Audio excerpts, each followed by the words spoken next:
지금 이 같은 최순실 씨의 여러 의혹에 대해서 가족처럼 본인은 행세를 했지만 진짜 가족인 박지만 회장이 입을 열었습니다. 뒤늦은 그의 토로가 화제가 되고 있는데요. 저희가 판넬로 준비를 했습니다.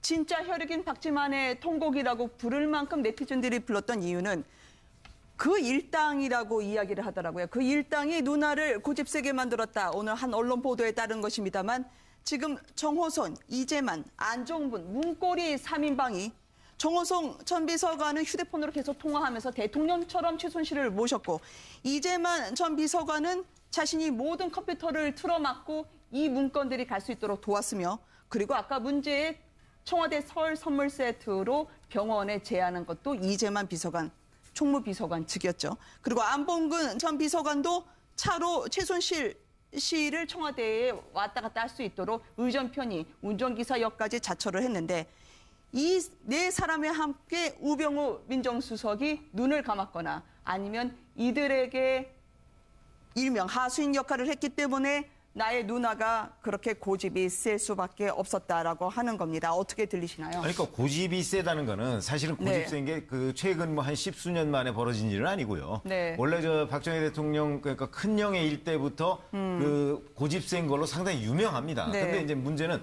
자 박지만 회장이 얘기하는 건 아마도 그 시절의 최태민 씨를 얘기하는 것이 아닌가 싶어요. 그러니까 최태민 씨가 여러 가지 뭐 어떤 우리가 이제 보통 과학적으로 설명 안 되는 것들이 있지 않습니까? 네. 그런 방식, 뭐 최면을 썼다는 얘기도 있고 그러니까 그런 걸로 해서 누나한테 자꾸 뭔가를 주입시켰다. 그러니까 네. 무슨 여왕이 될 것이다. 뭐 이런 걸 주입시켰다는 측면이 많거든요. 아니요. 정윤회 문건 사건에 제대로 처리를 못했다는 거고요. 우병우 당시 민정수석실에 있던 비서관이 이 일을 너무 매끄럽게 처리했기 때문에 그 뒤부터 최순실 씨의 폐해를 지적할 수 있는 가족들은 다 뿌리쳐지게 됐다는 그런데 겁니다. 이제 저희가 취재를 해본 결과 사실 박지만 이재 회장이 지금 얘기하는 정윤의 네. 문건 이후에 저렇게 됐다는 거는 저는 뭐 동의하지 않습니다. 거기에 문건 때 정리를 못했다는 거죠. 왜냐면 그 이전부터 이미 그랬고 사실 정윤의 문건 우리가 잘 되돌이켜 보면 그렇게 매끄럽게 처리된 거 아닙니다. 그 과정에서 네. 우선 수사 자체가 저는 뭐 제대로 됐는지 굉장한 의문을 품고 있고 네. 그 과정에서 그 한경위가 하는 분이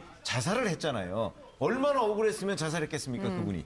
그러니까 그분 관련해서, 그러니까 이 수사 과정에서 누가 억울하다 그러면서 뭐 자살을 하고 뭐 이런 부분은요, 그 사건 자체가 그렇게 매끄럽게 처리된 게 아닙니다. 그러니까 박근혜 대통령 입장에서는 네. 자, 그 정윤회 씨와 3인방이 다치지 않았다는 점에서는 혹시 매끄럽다고 생각할지 모르겠으나 네. 앞으로 만약에 이 정권의 임기가 끝난다든지 아니면 내년 어느 시기가 되면 재수사하자는 얘기가 반드시 나오게 돼 있습니다. 그 박근혜 대통령이요 한나라당 대표 시절에 당 대표로서 여러 회의를 주재하지 않았습니까? 그 엄청난 에피소드가 있는데 회의가 다 끝나지도 않고 본인이 회의를 주재하고 있는데 나 좀 나가봐야 되겠다 한 일화가 있습니다.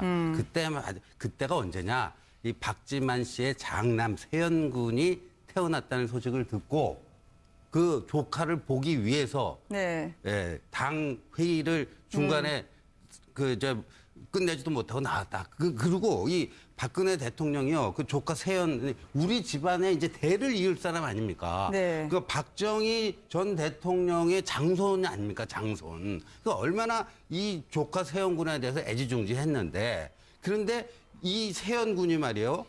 고모는 왜 나를 안 부르지? 이거를 여러 차례 얘기했다라는 거 아닙니까? 그러니까 박근혜 대통령이 그 당시에 그 조카가 태어날 때 그렇게 좋아했었는데 왜 취임 이후 전혀 못 들어오게 했겠는가? 네. 그거는요, 사실 박지만 회장의 얘기, 최순실 쌓였고, 거기서 그 사람들의 거기에 뭔가 넘어가서, 네. 이렇게 본인이 좋아했던 조카조차도 안 부른 거 아니냐, 이렇게 해석해야죠. 예, 이때 네. 당시 나왔던 이야기가 뭔가 하면 십상시라는 이야기입니다. 몇 명의 황관들이 황제를 둘러싸버리면 황제가 바보가 되는 거죠. 네. 그런 황제한테 위롭지 마라는 말까지 나오지 않습니까?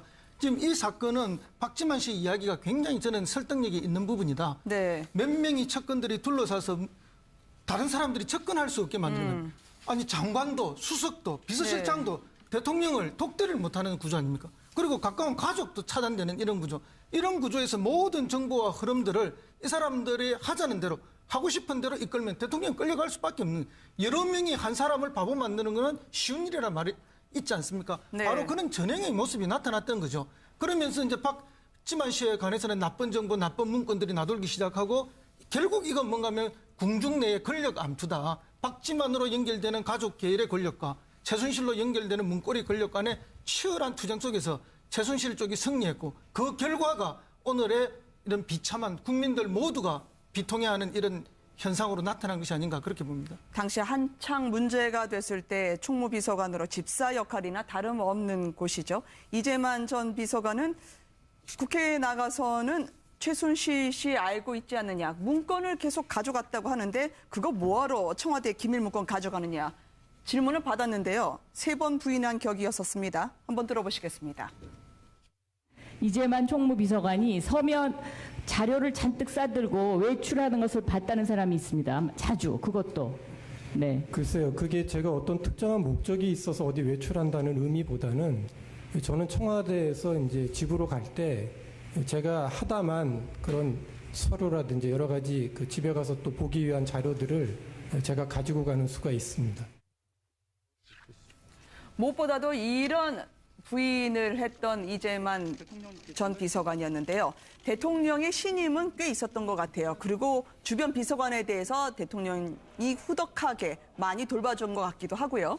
예, 그렇죠. 문고리 동생들하고는 그렇게까지 아예 뭐 연을 끊다시피 본인도 직접적으로 가족도 사설한 연을 다 끌었다고 하는데 네. 이상하게 이른바 떡값이라고 해야겠죠. 네. 그때부터 지켜왔던 한나라당 국회의원 시절에도 3인방에게만큼은 일종의 떡값을 1인당 총 500만 원씩을 챙겨줬다고 합니다. 근데 이게 신뢰하는 표시 아니겠습니까? 예, 그만큼 믿었다는 것인데 네. 이런 부분도 생각을 해볼 수가 있을 것 같습니다. 박근혜 대통령께서 국회의원으로 처음에 정가에 입문했을 때 비서관들의 필요한 역할과 네. 그다음에 국정을 운영했을 때 필요한 비서관들의 역할 내지는 몫이 엄청나게 다를 수밖에 없죠. 국회의원 한 사람의 밑에서 보좌하는 사람의 내용과 청와대까지 갔을 때는 전혀 달라져야 할 텐데 불구하고 네. 이 세 사람들은 달라지지 않았고 또 문제는 박근혜 대통령은 여전히 그럼에도 불구하고 이 세 사람에게는 다 신뢰를 보냈습니다.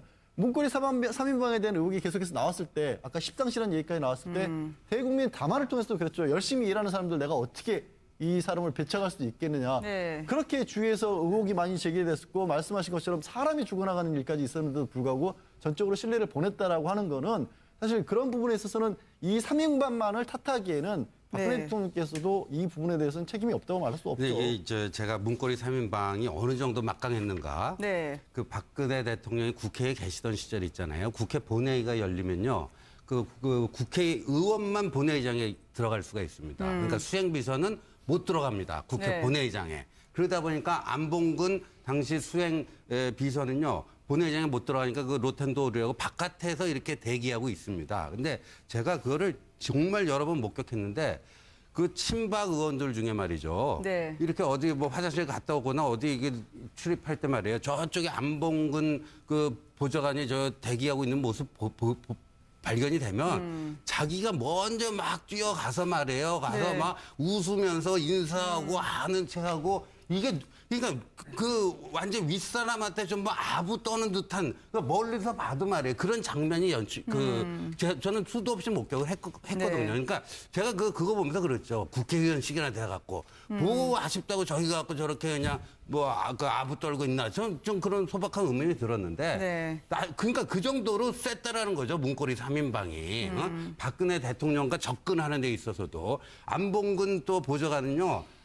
비서관은 이게 전화를 들고 있기 때문에 네. 그 박근혜 대통령하고 전화 연결시켜주는가 안 시켜주는가 문고리 중에서도 전화 고리를 붙잡고 있었거든요. 네. 그래서 굉장히 그게 연결되느냐 안 되느냐 굉장히 중요한 거예요. 그러니까 의원들이 거기 가고 이렇게 알랑방구 끼고 뭐 이런 건데 네. 그 문고리 3인방의 위력이 국회의원들을 그렇게 저기 한 건데 그 문고리 3인방의 실제 보스가 최순실이었다 하니 이건 뭐 얘기 안 해도 뭐 뻔할 것 같습니다. 네. 어머니들은 열심히 공부하거나 열심히 일하면 성공하다라고 하는 그 당연한 가르침을 주고 싶은데 요즘 최순실 때문에 그걸 못합니다. 거침없는 탐욕이 있었습니다. 최순실 씨요. 팔을 비틀어서 기업 돈을 빼내거나 그리고 그와 함께 문화재 황태자가 될 뻔한 분이 있었죠. 최순실을 잘 만나서 뜨고 있었던 분들이 있었습니다. 지금 자세히 보실지 모르겠지만 이거 차은택 씨 맞습니다. 오늘 이 검찰 조사를 받으러 가는 과정에 차은택 씨인데요. 문학의 황태자의 저 초라한 모습, 외모로 저희가 비하를 해서 본질을 흐리고자 함이 아닙니다. 다만 실체가 벗겨진 이 문학의 황태자의 실소를 금할 수 없는 코미디 같은 상황이 지금 벌어지고 있다는 거죠. 사실 저는 어제 이 사진이 공개되기 전에 우연찮게 광고업계에 계신 분들과 자리를 좀 했습니다. 거기에 네. 의해서 차은택 씨에 관해서 얘기를 하면서 언론에 47이라고 보도가 나오는 걸 알고 처음으로 40대라는 걸 알았다는 거예요. 네. 그러니까 청와대에 들어가기 이전에도 광고계에서 굉장히 위압적이고 이른바 갑질한 걸 워낙 많이 했었고 그때는 최근에 보인 모습과 같은 가발을 하지 않고 있어서 네. 자기보다 10살은 많은 줄 알았다는 50대 중반은 된 줄 알았다는 거예요. 그러니까 그때도 사실은 그 광고계에서 처음에 우리가 처음에 언론에 알려질 때 같이 유명 뮤직비디오를 만들고 이런 것들을 한 건 맞았지만 네. 그 이후에 어느 정도 성장을 한 이후에는 굉장히 업계 내에서 평판이 안 좋았고 지금 이 수사를 대비해서 그동안 밀린 임금 같은 걸 지고 다녔던 얘기까지도 나오고 있지 않습니까? 그러니까 그런 인물이었는데 말씀하신 것처럼 최순실과 연결고리가 생기면서 네. 그야말로 국정에 관여해서 지금 나오는 거는 장관까지도 본인이 안 친 것이고 사실은 네. 청와대 외삼촌도 들여보낸 것도 그리고 또 긴급 체포가 된 콘텐츠진흥원장 같은 경우도 본인과 사과받은 사람을 그렇게 안 쳤다는 거 아니겠습니까? 네. 우리의 문화 융성이라는 융성이. 부분이 아니라 자기 사업 융성을 꿈꿨던 거죠. 그 문화 지금까지는- 융성이가 다 차은택의 들러리였다고 일기위원까지 솔직하게 고백하던데요. 그러니까 지금까지 인터넷에서는 네. 계속해서 저 사람은 차은택이 아니다. 지금 그렇게 나오고 있어요. 네. 그럼 왜 그러냐면 우리가 이렇게 모습을 봐도 차은택 씨 평상시 보던 뭐 선글라스 쓰고 저렇게 모자 쓰고 다니는 거 있지 않습니까? 네. 저 차은택 씨는 아닌 것 같은 느낌이 들어요. 그래서 이제 왜 그러냐면 지난번에 바로 최순실 씨도 대형 논란이 있었지 않습니까? 네. 그래서 검찰이 그 지문까지 채취해서 뭐 자 지문이 맞는다 뭐 이렇게 설명까지 했는데 이 경우에도 또 지문을 뭐 아마 찍어야 될지 어떠해야 될지 모르겠는데 여하튼 그 저게 그 구치소에는 이제 그렇게 설명을 하죠. 네. 그 사실은 여러 가지 뭐 만약에 구치소에 들어갔을 때 장신구 같은 거를 다 빼야 된다. 그러니까 이 가발도 장신구 중에 하나로 보는 모양이에요. 네. 그러니까 그걸 이제 빼니까 저런 모습이 드러난 거죠. 근데 이제 검찰에서는 차은택 씨가 분명히 맞다 이렇게 지금 주장을 하고 있는 상황입니다. 저러다가 최순실 씨도 못 알아보겠다라고 네티즌들이 이야기를 하더라고요. 아니요, 지난번 그 국민의 정부 때 온로비 사건이 있었습니다. 네. 그때 이제 특검을 하고 그래서 유일하게 밝혀진 게 앙드레 김의 본명이 김봉남이라는 이야기가 있었습니다. 네. 그럼 이번 수사도 지금 검찰이 신뢰를 다 잃고 있지 않습니까? 그리고 이미 국민들이나 어떤 결과를 내놔도 믿음이 안 갈 정도로 그동안 네. 잘 못해온 것도 사실이고 그래서 이번 수사 결과가 국민들한테 믿음을 줄 만큼 좋은 결과를 못 내놓는다면 결국 이번 검찰의 수사에서도 밝혀진 것은 차은택 씨의 머리가 가발이었다. 이 외에는 나올 게 없다는 만큼 불신이 깊습니다. 네. 그래서 검찰이 정말로 혼신을 다해서 이 수사를 해주기를 한번 네. 촉구해 봅니다. 아, 저는 이 말을 꼭 하고 싶은데요. 네. 그 약간 검찰은 왜 좀 가려줄 생각을 안 했을까 이런 생각을 좀 하게 되는데요. 뭐 앙드레긴, 김봉남 이런 이제 얘기했을 때 그 당시에도 굉장히 괴로움을 많이 받았거든요. 본명이 네. 공개되면서 그러니까 만약에 저렇게 사실 오해의 소지가 있을 만한 그런 이제 장면이 나간다고 하면은 그럼 검찰이 뭐 최순실 씨 같은 경우에 마스크 씌워줬잖아요. 그런 네. 것처럼 조금 좀 가려줬으면 어땠을까. 저렇게 섬세하게, 그러니까 저렇게 냉혹하게 피의자를 다루거나 뭐 이렇게 네. 하는 검찰이 왜 다른 부분에 대해서는 그렇게 또 허술하게 하는지 그것도 좀 이해가 안 갑니다. 저거는 한편으로 보면은 물론 이제 그 죄인이라고 생각하면은 국민들 입장에서는 당연히 그래야지 뭐 형평성이 어긋나지 않도록 뭐 규정에 따라 처리해야지라고 생각할 수 있지만 저게 또 나중에 갔을 때는 두고두고 한 사람의 인생에서 좀 수치스러운 기억으로도 남을 수 있거든요. 네, 저런 부분에서 지적이신 배려를 것 안 한 건 좀 같아요. 문제가 있어 보입니다. 무엇보다도 이 사태를 보시면서 많은 국민들이 인생은 줄 잘 잡아야 돼라고 자조적이 안 되셨으면 좋겠어요. 최순실을 잘 만나서 그러나 결국 사필 규정이 된 게 아닐까요? 검찰 수사가 잘 뒷받침해줘야 됩니다만 대통령이 몸소 홍보를 해줬는데 해외 지사 낼 뻔하지 않았습니까? 일명 최순실 성형외과 말이죠. 그런데 줄 잘 잡으려다가 미끄러진 분들이 있습니다. 이 두 분은 좀 다릅니다. 좀 구분을 하려고 하는데요. 이분은 바로 성형외과에 연결이 돼 있습니다. 그 성형외과 해외 진출까지 시키려고 했는데 불발이 돼버렸어요. 해외 진출 불발 죄송합니다. 이분 수석에서 낙마를 하게 된 게 제대로 성형외과 모시지 못했기 때문이라는 얘기가 나온 거 아닙니까? 본인은 그 경제수석에서 낙마한 이후에 주변 지인들한테 그런 네. 얘기를 했던 모양이에요. 그러니까 저 성형외과를 해외 진출시켜달라 이런 얘기를 그 사실은 그 조원동 전 수석이 무슨 컨설팅 업체에 전화를 했다는 거 아닙니까? 근데 그 컨설팅 업체가 가보니까 네. 이게 전혀 준비도 나갈 안 돼 있고 만한 진출할 곳이 만한 아니니. 상황이 아니다. 그래서 안 된 건데 네. 그런 사실이 알려진 한 몇 개월 뒤에 조원동 전 수석이 사실은 수석직에서 물러나게 됩니다. 그래서 본인은 이게 관련돼 있다. 내가 그 수석직에서 물러난 거와 저 네. 성형외과의 해외 진출을 성사시키지 못한 거와 관련이 있다 이렇게 주변에 얘기를 하고 다닌다는데 네. 그 부분은 이제 뭐 사실은 규명을 해봐야 되는 부분이죠. 네. 아니, 경제수석이라는 사람이 뭐 때문에 경질되는 거 모르는 게 좀 이상하잖아요, 오히려. 만약에 그것 때문에 나는 경질됐을 것 같아라고 본인이 말했다면은 실제로 그럴 가능성이 높다고 봐야 될 것 같은데 네. 지금 말이 안 되잖아요.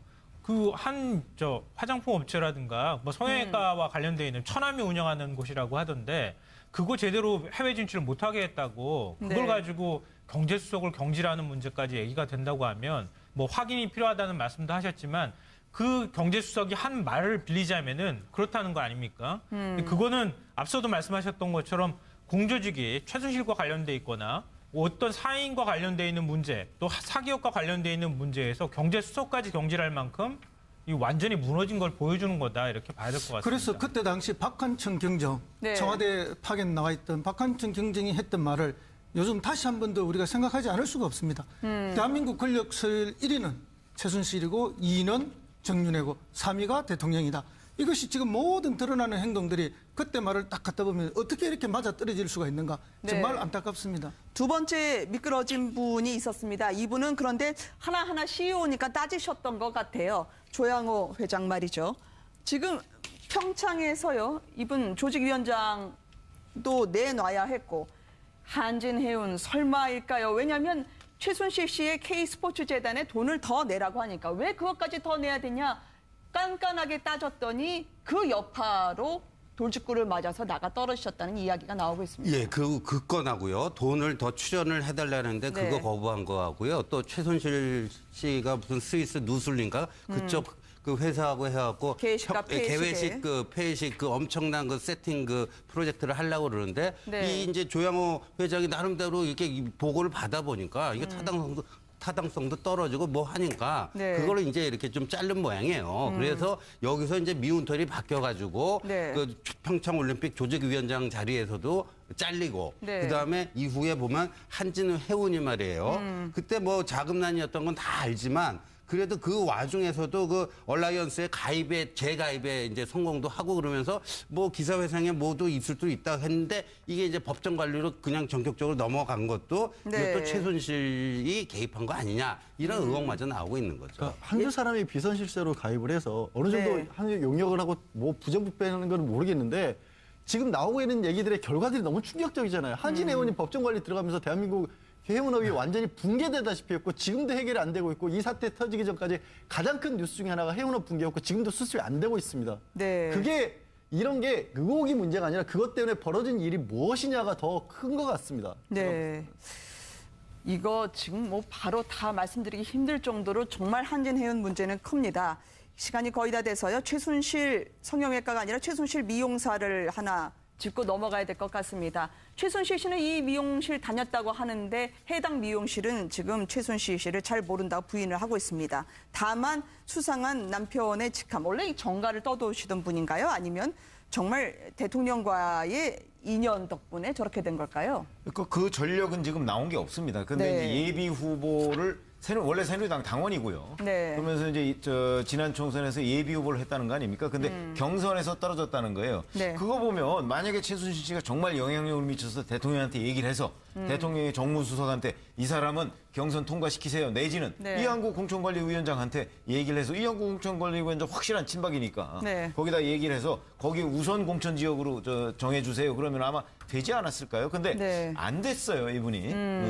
경선에서 탈락을 했습니다. 그런 걸 네. 보면 지금 저 내용은 어디까지 믿어야 될지 저것도 네. 약간 의혹은 남지만 여하튼 확실하게 지금 우리가 의혹이 사실이다 이렇게 평가할 만한 건 단정할 만한 건 아닌 것 같습니다. 네. 아직까지 그래 단정할 수는 없지만 국민들은 또 의혹을 가질 수밖에 없는데요. 모든 게 최순실 탓으로 가고 있잖아요, 사실 지난번 지금. 이제 네. 그 총선 때 새누리당 비례대표 후보들이 쫙 나왔습니다. 그런데 유세를 하러 다니면서 네. 당 대표였던 김무성 의원이 그 비례대표 후보들 이름을 몰랐다는 거 아닙니까? 아. 누가 누군지도 모르는 거예요. 네. 당 대표가 누군지도 모르는 사람들이 비례대표 후보로 쫙 선정돼서 선거를 하고 다녔다는 거니. 그러니까 이 공천도 역시 누군가가 개입한 것이 아닌가 하는 그런 의구심이 지금 쫙 여의도 주변에 퍼져 있는 것입니다. 얼마 남지 않은 폭탄의 뇌관으로 가고 계시네요. 네.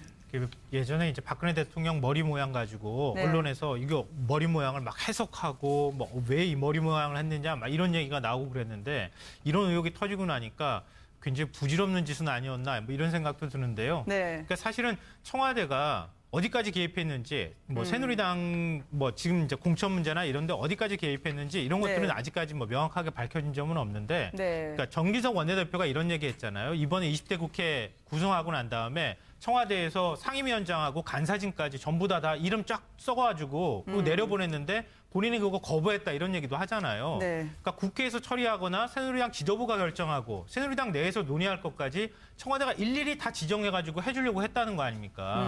그러니까 그런 게 다 이런 맥락에서 나오는 거 아닐까 이런 생각을 또 해보게 되네요. 그러니까 2012년 박근혜 비대위에서 공천이 이루어졌고 올해 또 친박 거기서 이제 네. 이루어졌는데 사실상 최순실이 그 공천에서 아무런 역할도 안 했다. 그거 믿는 새누리당 사람은 아무도 없습니다.